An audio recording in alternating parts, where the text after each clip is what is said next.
Kaixo eta ongi etorriak gaurko saiora. Gaurkoan 3 elkarrizketatu izanen ditugu. Lehenengoa, Joseba Otondo Baztango alkatea.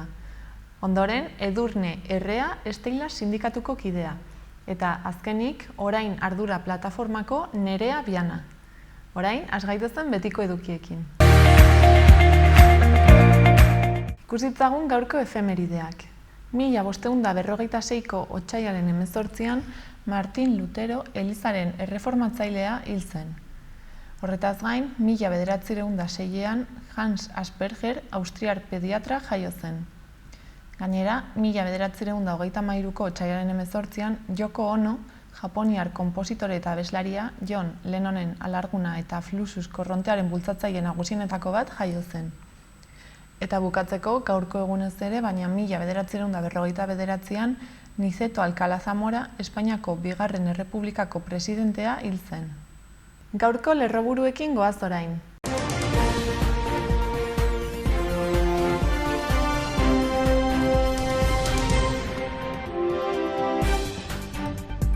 Hirurogeita hemeretzi koronavirus kasu positibo berri zenbatu dira Nafarroan azken egunean, hauetariko 7 mutilban erregistratu dira. Haur eskola gurasoak euskaraz ikasteko eskubidea berdintasunean bermatzeko bilera egin du Arartekoarekin. Nafarroko gobernuak giza eskubideen deklarazio unibertsala argitaratu du irisgarritasun unibertsaleko irizpideekin. Iaz aurren 21 tumore hauteman ziren Nafarroan, aurreko urtetako kopuru antzekoa.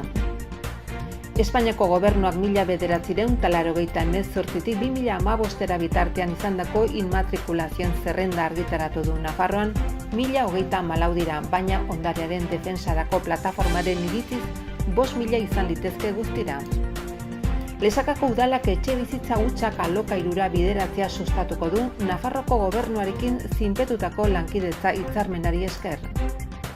EH Bilduk Agrupazion Ultzama egin du erantzule biogas plantan egindako kudeaketa negargarriagatik.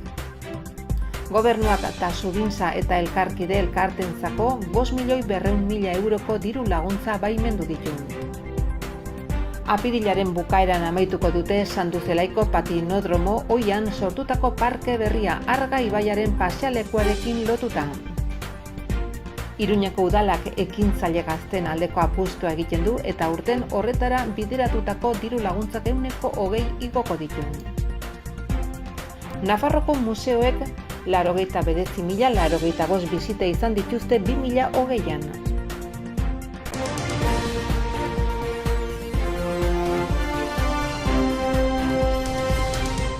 Jarrai dezagun aste hontako agenda errepasatzen. Gaur, Atzamarka kolektiboak eta Bapateko orkestrak poesia eta musika uztartuko dituzte komunetik ikuskizunean. Arratsaldeko 7:30 izanen da Kondestableko Zibiboxean Garaikide 2021 jaialdiaren barruan. Jarduera honetan parte hartu ahal izateko lehenagotik izena eman beharko da edozein Zibiboxetan online ala telefonoz. Horretaz gain, bihar jakin-mina hitzaldi zikloaren barne, musika korala musika baino gehiago da hitzaldia eskeniko du Igor Ijurrak arratsaldeko 5:30 Zibikanen. Bihar ere, baina arratsaldeko 6etan eta Berriozargo entzunaretoan, haurrentzako Asterix Jainkoen egoitza pelikula proiektatuko da euro bateko sarreraren truke. Eta bihar ere, arratsaldeko 7etan irakurle taldea elkartuko da Katakraken Josef Roten hiltzaile baten aitormena liburua saritzeko. Larunbatean, haurrentzako zinema egongo da arratsaldeko 5etan Atarrabiako kulturetxean. Asterix edabe magikoaren sekretua pelikula eskeniko dute, eta sarrerak euro bateko prezioa izanen du. Bestalde, larunbatean ere, arratsaldeko 6etan Kondestable jauregian eta 3 urtetik gorako haurrentzat ipuin kantariak ikuskizuna egongo da. Eta agendarekin bukatzeko, larunbatean ere, baina arratsaldeko 7etan Amak Uraia antzerki ikuskizuna egonen da Gaiarren Garaikide 2021 jaialdiaren barne. Gaurko komunikabideen azalak aztertzera pasako gara.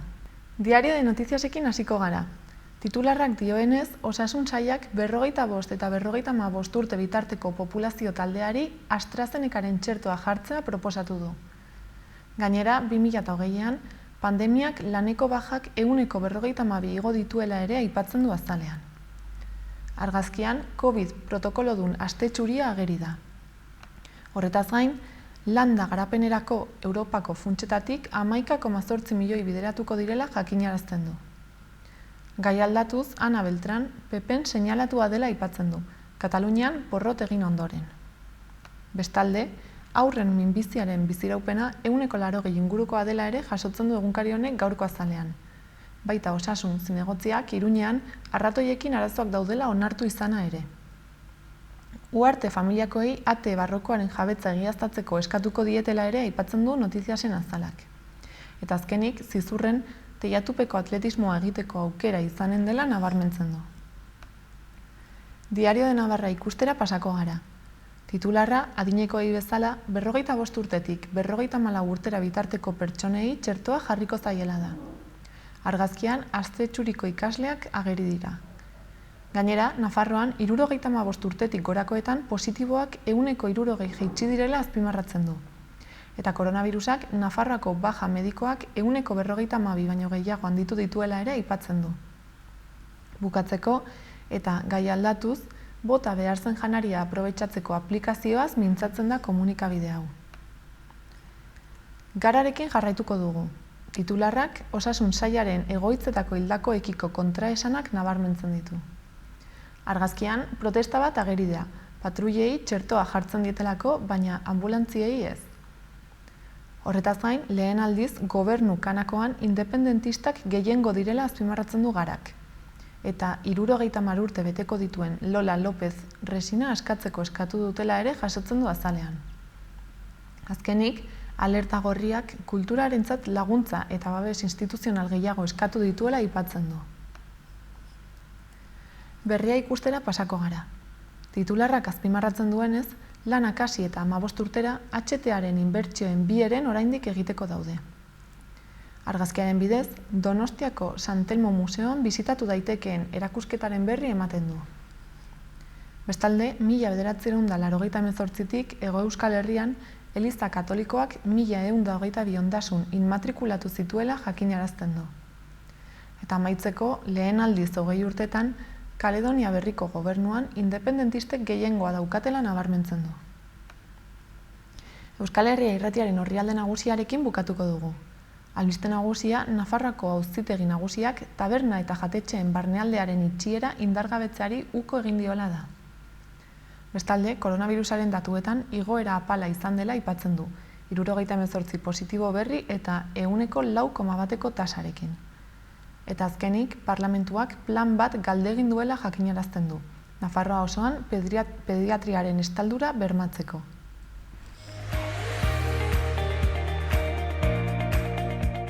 Gaurko eta biharko eguraldiaren iragarpenekin goaz. Gaur, goizean hegoaldeko haizean nagusituko da. Ostarteak izango ditugu eta giro epela. Izan ere, eguneko tenperatura maksimoak goizean neurtuko dira. Eguerditik aurrera, frontea iristearekin batera, lainotu eta euri pixka bat egingo duan hemenka. Kostaldean, haizeak ipar-mendebaldera egindakoan, baliteke bolada gogor batzuk izatea. Arratsaldean, temperatura jaisten joango da eta eguneko minimoak azken orduetan neurtuko dira, bereziki ipar isurialdean. Bihar, ostiralean, hegoaldeko haizea eta temperaturaren igoera izanen ditugu. Egun osoan, urdingune zabalak erdimailako hodeiekin eta goi hodeiekin tartekatuko dira. Hego-mendebaldeko haize bizia ibiliko da, bolada zakarrekin haizeguneetan, bereziki leku garaietan. Temperatura igo egingo da. Maksimoak 13 eta 15 gradu artekoak izango dira barnealdean, eta 18 eta 20 gradu artekoak kostaldean.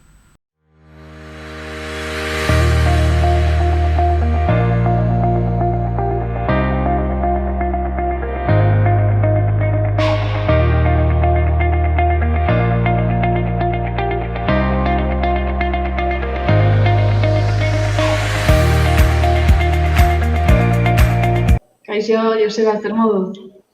Egunon, ongita zuek? Ongi baita ere. Bueno, zu Baztango alkate zara, zer moduz Baztan aldetik, ze berri?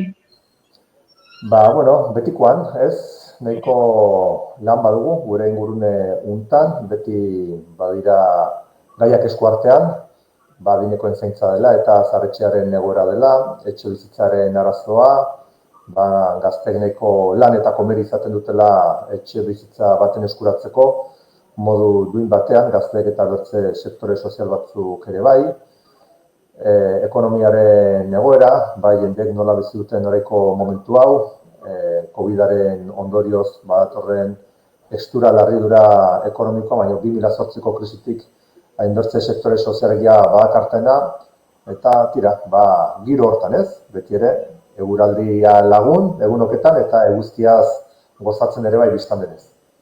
Orduan baduzu bai nahikoa lan, eta gainera, justo mugak ere ez, Frantziarekin daude mugak, hor ere, azken boladan nahikoa, protesta eta barizaten ari dira, zari da gertatzen horren inguruan?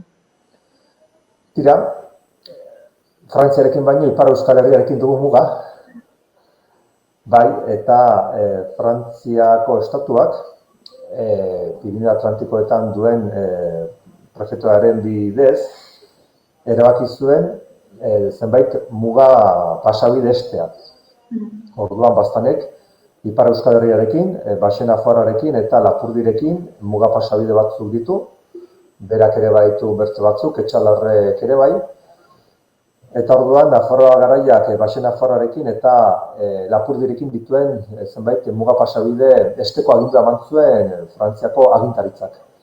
Eta orduan horrek nahasmendu handia ekarri du inguruketarat, zeren hainbertze jendek egunerokoan ohiko bizimoduan, ohiko bizimodu hori mendilerroaren bi aldetarat egiten baitute, naturaltasun guztiarekin.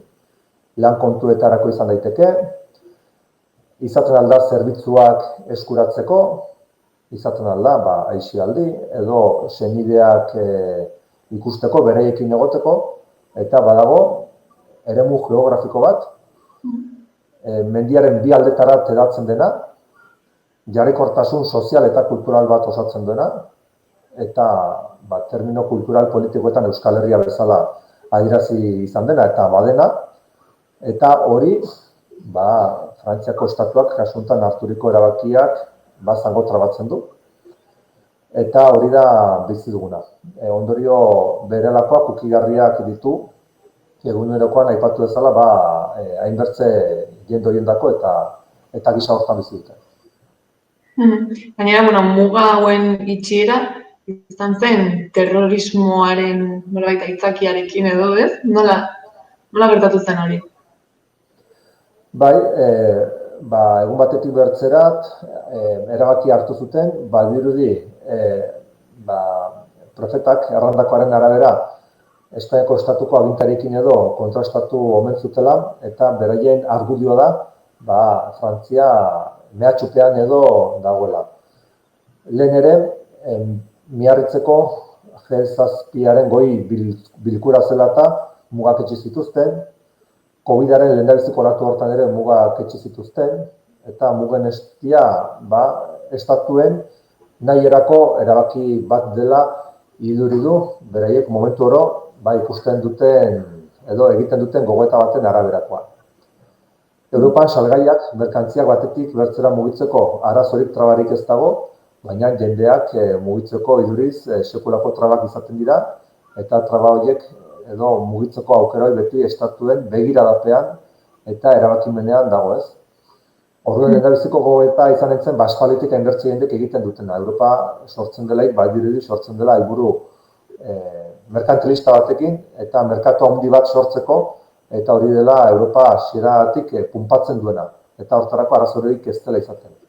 Baina jenden joan etorrietarako baldin bada, orduan arrenkurak eta orduan beti nabardurak eta orduan beti olako gauzak hasten dira ez.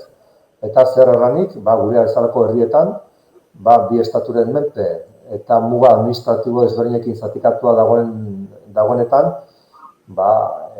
aspaldi aipatzen dire, Europako euroeskualdeak eta eremu natural horien bultzatu beharra, eta batzuetan badirudi baietz, baina bertzetan garbi dago guztiz bigarren maila batean gelditzen direla eta estatuen logika gogorrena nagusitzen dela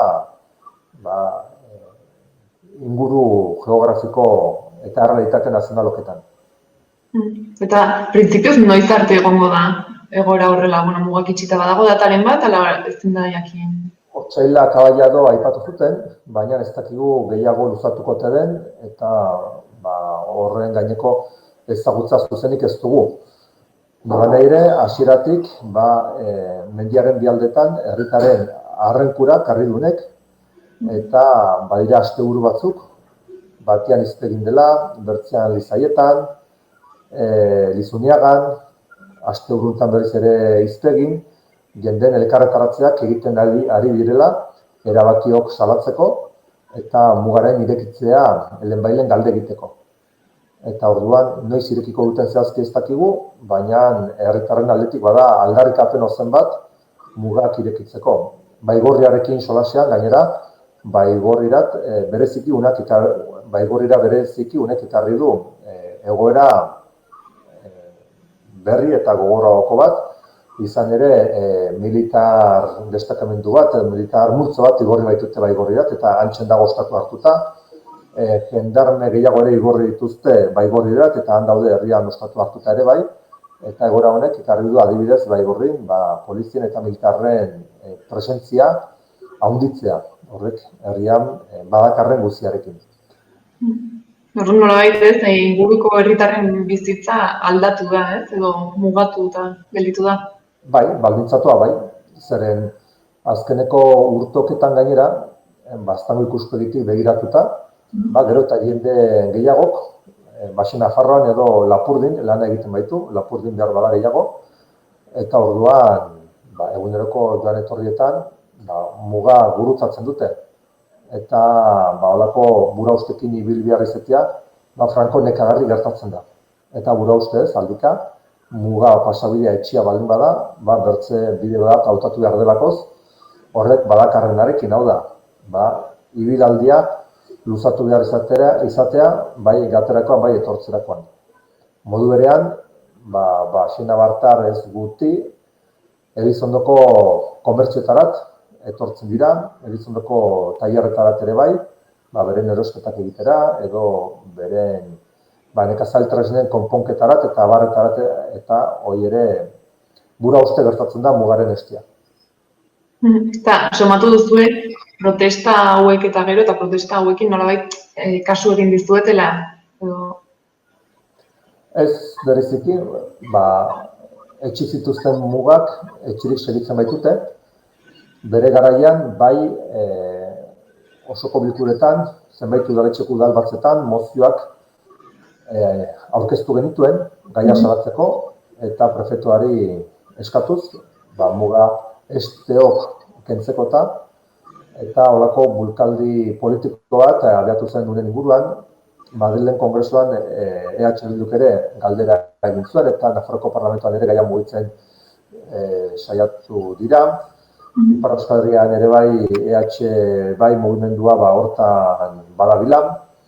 Herritarrak bertze gisa, beren aldetik ere bai, mobilizazioak ditu izan dituzte, aizten aipatu ezala batean eta bertzean, baina orai hartio, ekimen instituzional, ekimen politiko eta ekimen sozialek ez dute nahiko ginukeen harrera izan edo erantzuna izan, hau da, mugen erekitzea. Orduan ez, aipatu duzu larunbat honetan beste protesta bat egongo dela honekin lotuta izpegin, eta suposatzen dut helburua dela ahalik eta azkarren ez, mugak irekitzea eta horrela entzuten zaituzten. Horaxen da bai, herritar multzo batek deitu du elkarretaratza izpegiko gainean, orai 3 aste edo hilabete hauetik beti ere egintzen, geroztik baigorrin ere manifestaldi bat egin zuten, militarren eta jendarmeen gehiagizko presentzia salatzeko, eta helduen larunbat edo helduen asteburuntan ere bai, bertze elkarretaratze bat eginen da izpegiko gainean. Ez dakit, zerbait gelditu zaigun esan gabe, edo zerbait azpimarratu nahiko zenuken gai honen inguruan? Momentuan, hoxen, naski aipatzeko genituenak, edo aipatu zitezkenak gehienezkoenak hor diren, eta hori da ez, gure herri hau azkenean aspalditik bagenekien, kanpotik gobernatzen zutela, zatikatua ginuela, administrazio desberdinen eta estatu desberdinen eskuetan, eta horren gainetik eguneroko bizitza bat egiten duen herri bat badagoela, mendiaren bi aldeetan, eta hori aldarrikatzen dugu ez, Baxena Martar, Lapurtar, Nafarroa Garaikoek, elkar banatzen dugun eremu geografiko hori, naturaltasunez erabili ahal izatea. Azken batean, Euskal Herria mugarik gabe normal bizi ahal izatea. Mi esker, Joseba, kontatzagatik. Zer moduz zabiltzaten handik, eta zein den egoera mugekiko. Ez da zeren. Hurrengora arte ba. Ongi da nahi duzuen arte.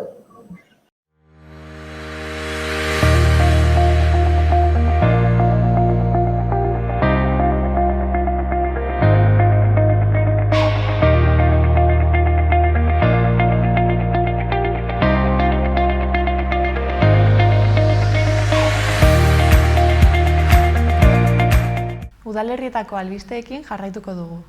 Uharten gaur koleteroen tailerra egingo dute arratsaldeko 5:00 aurrera Ugazten. 12 eta 30 urte bitarteko gazteei zuzendutako jarduera da, eta doakoa izango da lehenagotik izena emanda.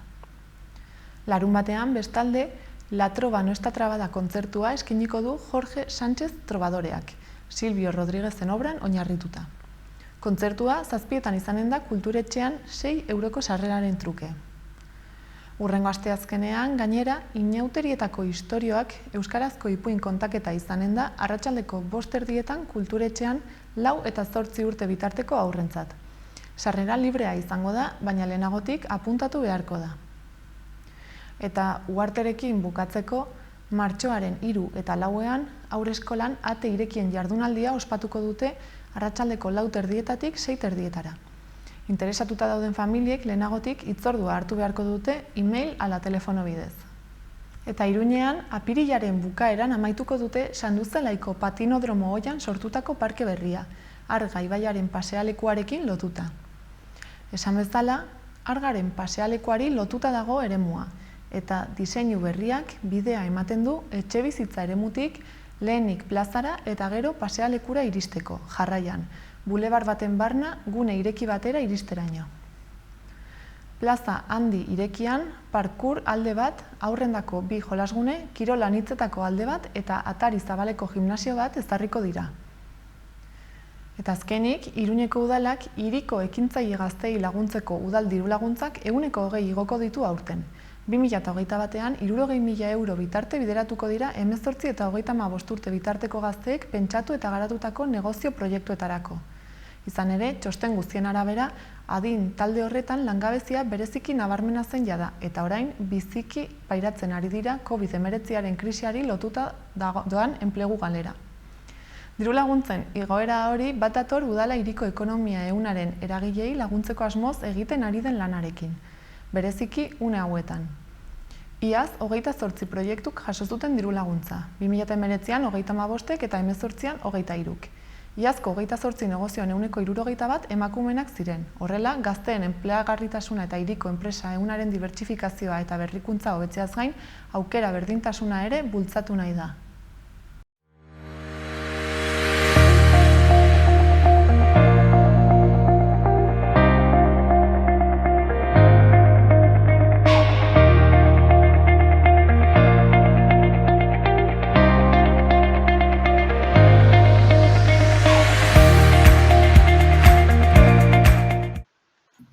Edurne, zer moduz? Egunon, ongi hemendik. Gaur, pixkat kontatuko diguzu ez, zer ari den gertatzen Castejongo eskolan bai programa honekin, azken boladan ari garela ez, asko entzuten, eskolatik eskatzen dutela, programa horretatik ateratzea eta zer ari da gertatzen? Castejoneko eskolak bigarren urtez eskatu du dagoen protokolo eta EPEaren barruan bai programatik ateratzea, programa guztia, konsideratu dutelako haien eskolan ez dela egokia eta bertako bertako kontestuan eta haien ikasleen hezkuntza prozesua kaltetzen duela. Orduan eskaera hori egin dute aurreko urtean arrazoirik eman gabe ukatu zieten. Aurten berriz eskaera egin dute eta arazoak izaten ari dira berriz ere. Naiz eta klaustroaren 180 ados egon eta eskola kontseilua, familiak, udaletxea eta 100%. Denek dute garbi programa ez dela egokia beraien herriarentzako, baina hezkuntzak ez du hori ulertu nahi dirudienez. Eta berez, pai programa da, bueno, zer da, zertan datza programa honek? Ui. Bai, Datza, gelditu bale. bai. Bai, lasai, errepikatzen dut, eta listo. Bai. Pai programak berez zertan datza, zer da pai programa? Bueno, PAI programa siglak dira programa de aprendizaje de eta hau da, dozein eredu linguistikotan, Nafarroan ditugun ereduak dira D eredua, A eredua edo G eredua. Edozein ereduren barruan programa txertatuta egiten dena da saio gehiago, ordu gehiago ingelesez eman. Ez bakarrik ingeleseko irakasgaia, baizik eta matematika, plastika edo eskola antolatzen duenaren arabera ingelesez eman. Hizkuntza konpetentziak hobetzeko. Eta nork erabakitzen du ze eskolatan ezartzen den pai programa hau? Bueno, UPN-eren garaian, duela 9-10 urte egin zuten kanpaina oso sakon bat Nafarroa osoan programa hau ezartzeko, berez ikastetxearen erabakia da, programa nahi duen ala ez. Askotan sartu ziren eskola kontseiluaren bitartez, udaletxeak, izan zen gehien bat, erabaki politiko bat, Barzinaren garaia zen eta Barzinak berak aitortu zuen D ereduaren hazkuntza arriskutsua izaten ari zela eta orduan zerbait behar zela eta hau izan zen. Orduan erabakia izan zen politikoa eta erabakiaren helburua badakigu zein da. Arrela errantzuelako. Zela pizka bat D eredua jaistea edo talka egitea D ereduarekin. Programa bat da, ingelesa erabiltzen da, eta balekoa izan daiteke. Zer gertatzen da?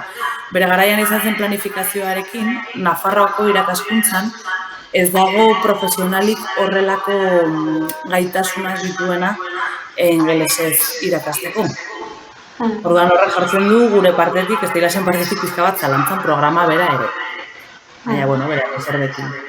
Orduan, bere momentuan ez, Kastejongo eskola honetatik erabakiko zuten pai programa honetan sartzea, eta orain ez dute lortzen kendu alizatea. Hori da, Kastejoneko kasu propioan izan zen pizka bat udaletxearen insistentziagatik, garai hortan politikoki nahiko lerrokatuta zeudelako gobernuarekin. Baina, bueno, programa bat da, beste programa batzuk diren bezala, baina politikoki Nafar gobernuak UPN-ek bere garaian eta PSN jarraitzen du orain gauza berarekin, badute interes berezia, hezkuntza kalitatearen gainetik programa hau sartzen. Eta orduan, orain, aurten zer gertatuko da, zer gertatu behar da ez programa honetatik ateratzea lortu alizateko, ze baldintza eman behar dira? Bueno, berez badago protokolo bat, eta badago araudi bat erraten duena programatik ateratzeko idatzizko proposamen bat egin behar dela. Orduan, Kastejonetik jada luzatu dute proposamen hori, eta oraingo puntua da erantzun dietela irtetze plan horretako apartado bat gaizki dagoela. Baina ez diete erraten zein den akatsa. Orduan horra ari gara bide administratiboan, pizka bat makillak zirriketan jartzen ari dira. Horrelako gauza administratiboetan, izan proiektu arkitektoniko bat edo zen gauza izaten da. Haizu, akats hau duzu, mesedez zuzendu eta bueltatu, baina orain ezakite zein den tekla, ez? Horre hezkuntzatik ari dira jokatzen, gardentasun gutxirekin. Ordu zailtasun askorekin, ez? Ari zarete aurkitzen. Zailtasun administratiboak zentzu askorik ez dutenak, baina hor dago. Eta adibidez, Kastejongo familia hauen egoera zein da, esan dut, haiek zer esaten dute? Bueno, Kastejonen duten egoera, bada eskolak ikerketa egin du programa honen inguruan, ez da momentuko beroaldia, badaramazkite urteak honi bueltak ematen, eta ikusi dute Kastejonen gertatzen dena bada ikasleen portzentai handi batek etxean beste hizkuntza bat duela, ez dena ez gaztelera eta ez euskara. Orduan, beraien murgiltze prozesua bada zerotik. Orduan, 3. hizkuntza bat modu behikularrean sartzea konsideratu dute, badela oztopo beraien hezkuntza garapen egokirako. Eta familiak horretan daude. Eta bada Nafarroan beste kasuren bat antzekoa edo antzeko egoera pasa izan dutena? Ez dakigu. Gaur arte guk dakigula ez dago inor gehiago paitik pai programa kentzen saiatu dena. Badakigu orain eskola batzuk bai daudela, espektante, ia zer gertatzen den Castejonen, behar bada leku batzuetan interesgarria delako, eta behar bada beste leku batzuetan ongi funtzionatzen ari da eta aurrera egin nahi dute. Gauza batek ez du besteak kentzen, Castejonen ematen ari den zauririk larriena bada eskolari ez diotela autonomiarik ematen, eta eskolak badu autonomia bere hezkuntza programak erabakitzeko. Eta ari zaio hori kentzen. Orduan hori, oso itxuzia da. Eta orduan zuek, kasu honetan, esteilasetik zer egingo duzu edo, zeintzuk dira hurrengo pausoak egoera honetan? Bueno, esteilasetik eskaini diegu gure laguntza Castejongo eskolari, hala eskatu digute ere bai. Guk badugu gure iritzi propioa programa honekin, eta badela programa bat, ez dago ikerketa pedagogiko txukunik egina honen inguruan. Dagoen irakasleria ez dago 100% prest horrelako programa bat emateko, eta paik egiten duena da Nafarroako hezkuntza sistemako prozedura guztiak zipristindu. Orduan dena da zailagoa pai dagoelako. Ezin da, adibidez, posaketetan ezin dira atera plazak ingelesa izatera derrigortzen dutena. Orduan zer gertatzen da, funtzionariorik ez dagoela. Zer egiten dute, funtzionario plaza gutxiago atera behar dutelako jende ingelesarekin. Bada beste lege bat, pai ezarri zenean, pizka bat beranduago, ezarri zuten arau transitorio bat, erraten zuena, ingeleseko B2 mailarekin eta hizkuntza eskolan C batean matrikulatuta egonta, 180ko asistentziarekin eman dezakezu pain, urte batzuetan zehar. Aurten 2021 batean kadukatzen da transitoria hori, konsideratzen direlako 7 urte egon direla jendeak titulazioa ateratzeko. Orain proposatu dute transitoria hori luzatzea. Horrek erran nahi du matematika ingurunea gorputzezik eta musika ingelesez ematen ari den jende horrek, jende ez dago bermatuta C bata edo ingeles maila altua dutenak. Egongo dira badutenak eta badaude ez dutenak. Orduan sostengatzen ari gara programa bat, baliabide nahikorik gabe. Eta agian, paia kentzea baino ezin daiteke nolabait konponduala ongi jarri. Bueno, baina hori kontestuak oso ezberdinak dira. Ez da izango berdina Castejongo eskola, Arbizuko herri eskola edo Iruñeko Sanduzelai. Kontestuak oso ezberdinak dira eta horretarako eskolak badu profesional talde bat baloratu dezakena zer den egokiena beraien eskolarako. Eta gero noski familiei luzatu horren aurrean iritzia emateko aukera, ez? Guztion artean, komunitate osoaren artean bilatzeko herri, auzo edo eskola bakoitzerako zer den honena. Orduan, bai ongi dagoela, perfecto. Ez digu enkajatzen programa honek, kendu. Beti bilatu behar dugu ikasleentzako honena dena. Eta adibidez, Castejongo kasu honetan badago txostenen bat edo zerbait erakusten duena, ez? Agian, hezkuntza ez dela hain egokia edo... Bueno, badago ebaluazio bat egin zen, ez Castejonakoa konkretuki, baina bai egin zen Nafarroa mailan, eta ikusi zen pai programarekin, portzentai ezberdinak daude, ingelesez ematen diren saioak, eta badira 8tik 14. Eman ditzazkote astean, 14 saio arte ingelesez. Eta pain eskolarizatuta egon diren ikasleak ateratzen dira A1 mailarekin. Eta horrelako programa potentea izateko maila baxua da. A1 da, persona heldu batek ikasturte batean, egunero 2 ordu sartuz edo, atera dezaken maila. Orduan eskolarizazio irauten duen programa batekin maila eskasa da. Ikusi da ere bai froga diagnostikoetan eta beste irakasgai batzuetan kontestuaren arabera eskola guztietan ez da berdina. Maila baxuagoa dela. Castejonen barne frogak egin dituzte hori jakiteko. Eta klausura garbi du. Kasu horretan, kontestuaren gatik, bueno. Orduan erakutsi daitekela ez, nolabait ez dela funtzionatzen ari. Bai. Ez da kapritxo bat Castejonen dutena. Castejonen ikusten dute egunetik egunera horrelako programa batek sortzen dituen arazoak. Ez dakit, imaginatu, 10 urteko ikasle gela batean, naturzientzietan gai bat atera eta ingelesez atera behar izateak sortzen du askotan, pues, ez dute ulertzen, deskonektatzen dute, beste gauzatzeko egiten hasten dira, klasea bihurtzen da oso espazio deserosoa. Bai irakaslearentzat, bai ikasleentzat ere, askotan oso zaila da motivazio hori piztea edo mantentzea, ezta? Eta ingelesez kontestu batzuetan ez da egokia. Badira ikasle batzuk, Castejongo kasuan, gaztelera esfortzuz ulertzen dutenak. Ja, fortun ingelesa. Orduan, klaro, ez du interesa pizten.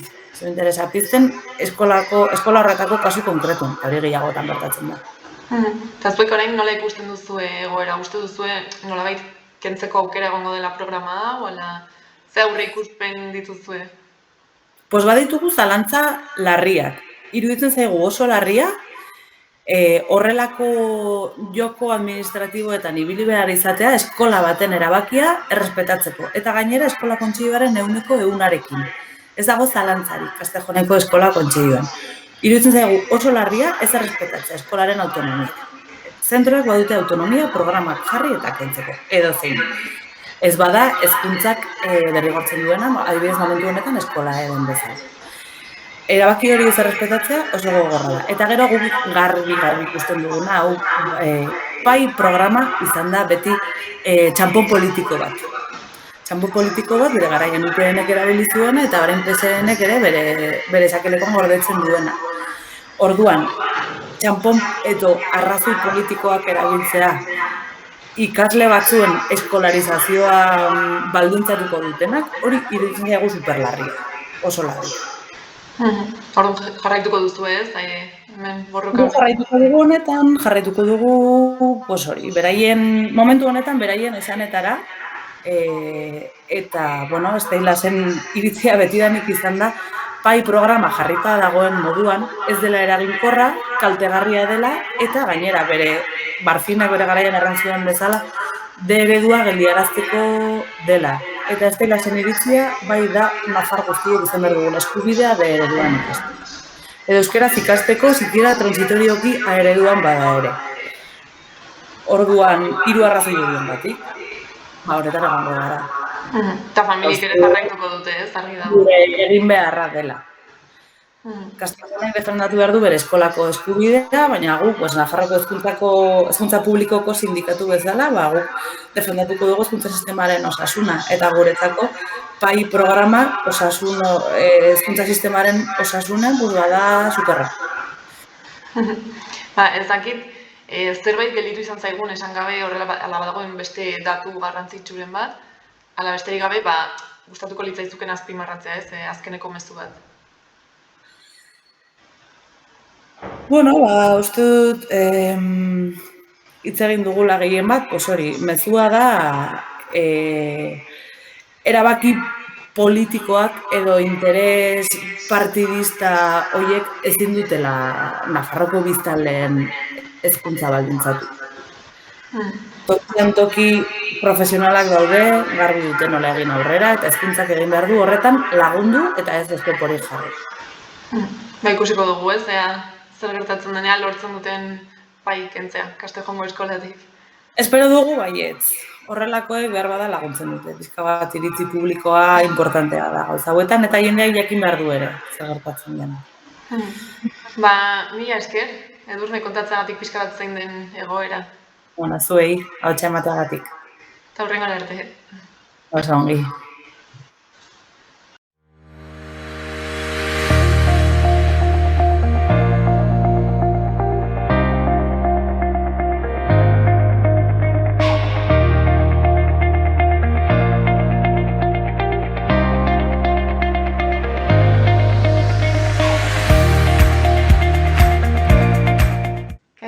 Nerea, zer moduz? Kaixo, egunon, oso ongi. Zu orain ardura plataformako kidea zara, ezta? Eta zer aldarrikatzen duzue orain arduratik? Orain arduratik eskatzen duguna da, azkenean abiadura handiko trenaren proiektura bideratutako diru publiko guztia, benetan premiazko gaietara bideratzea, ez? Izan ere, azken urtean zehar pandemiak agerian utzi ditu hainbat gabezia, osasun sisteman, egoitzetan, eta gainera, honen ondorioz datorkigun krisiaren aurrean, eskatzen duguna da lehentasuna ematea benetan gastu sozialei eta gizarteko arlo desberdinetan dauden beharrei.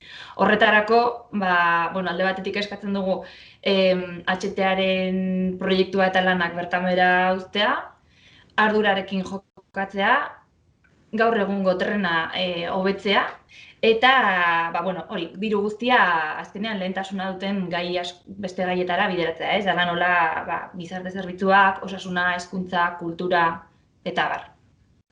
Eta HT-aren kontua ez, duela nahikotxo denboratik dator, justo gaur ez, egunkari batean jartzen zuen duela 15 urte, eta orain arte zertan aritu zarete, ez gauza egin dituzue orain arduratik? Orain ardura duela urte eskaz sortu zen, gizarteko hainbat mugimendu eragile sindikatu elkartu ginen, eta manifestu bat idatzi genuen eta sinatu genuen, ez? Manifestu honek ere bai hainbat atxikimendu izan ditu, 100 sinaduratik gora, akademiatik, sindikatuetatik, arlo askotatik. Eta, ordutik, hainbat elkarretaratze egin ditugu, mobilizazioak, gizarte arlo desberdinetatik zeuden aldarrikapenekin ere bat egin dugu.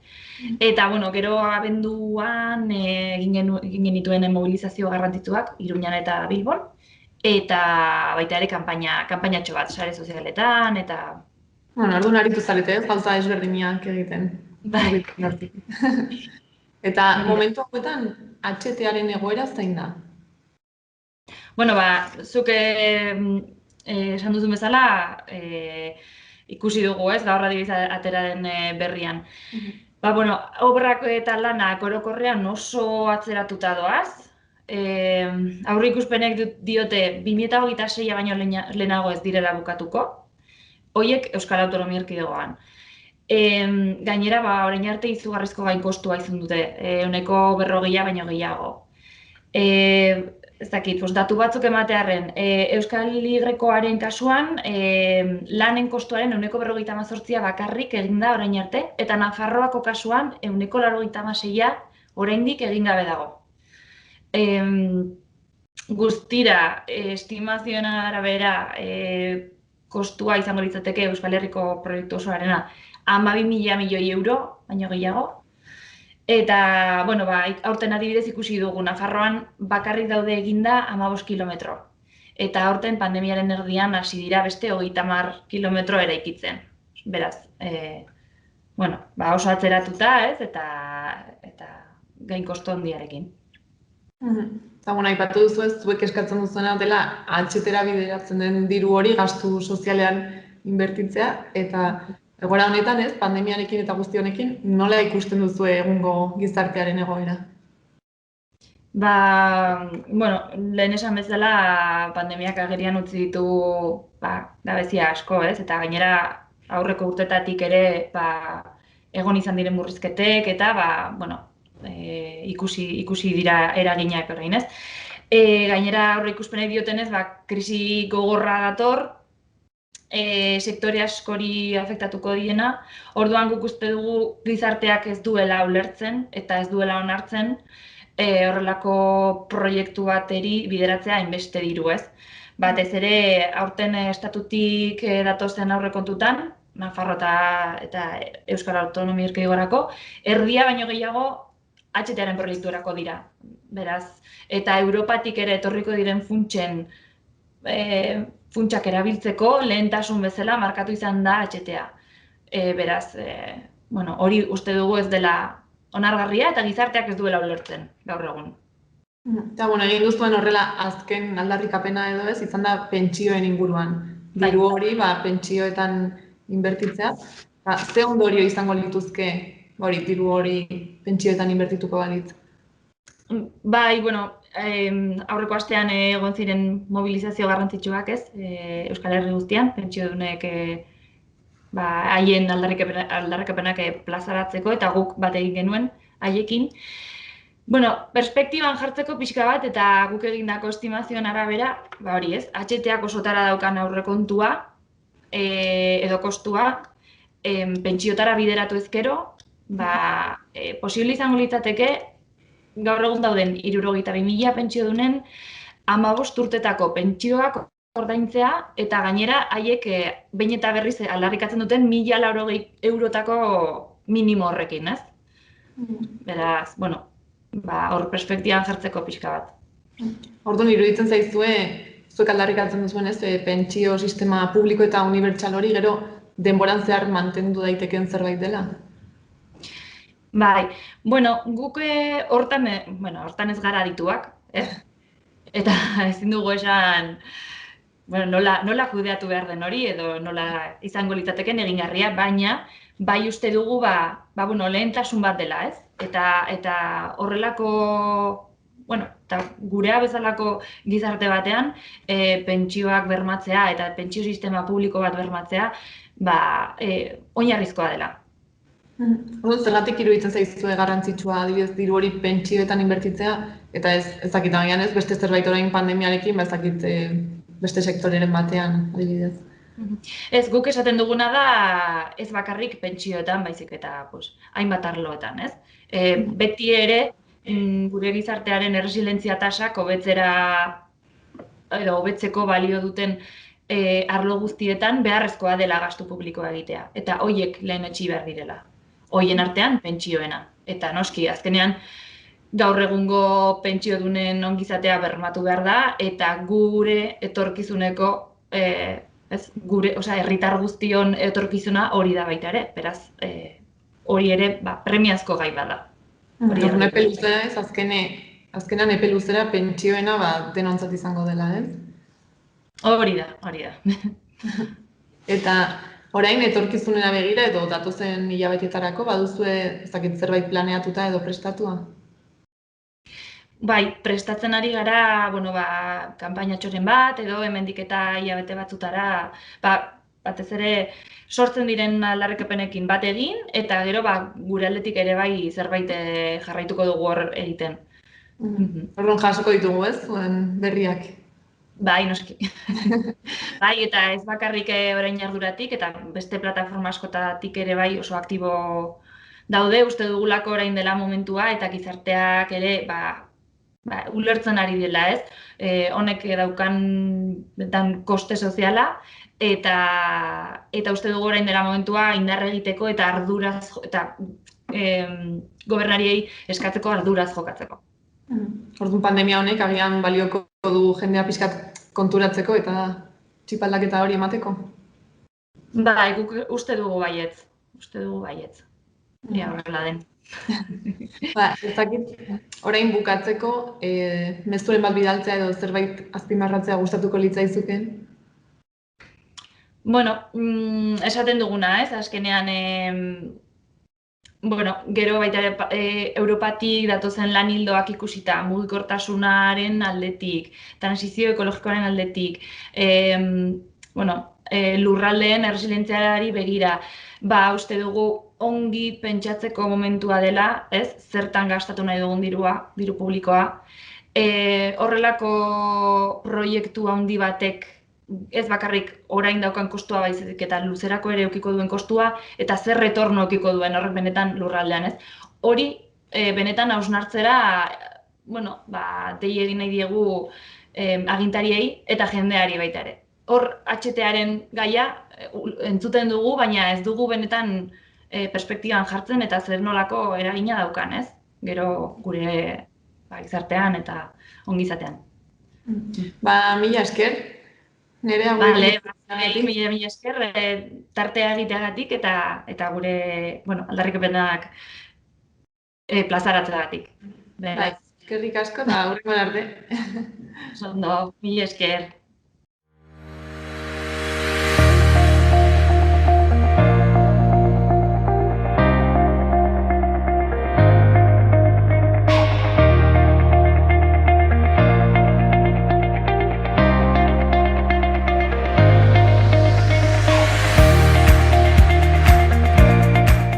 Gaurkoz, hau izan da guztia. Eskerrik asko egoteagatik eta bihar arte. Gobierno de Navarra. Nafarroako gobernua.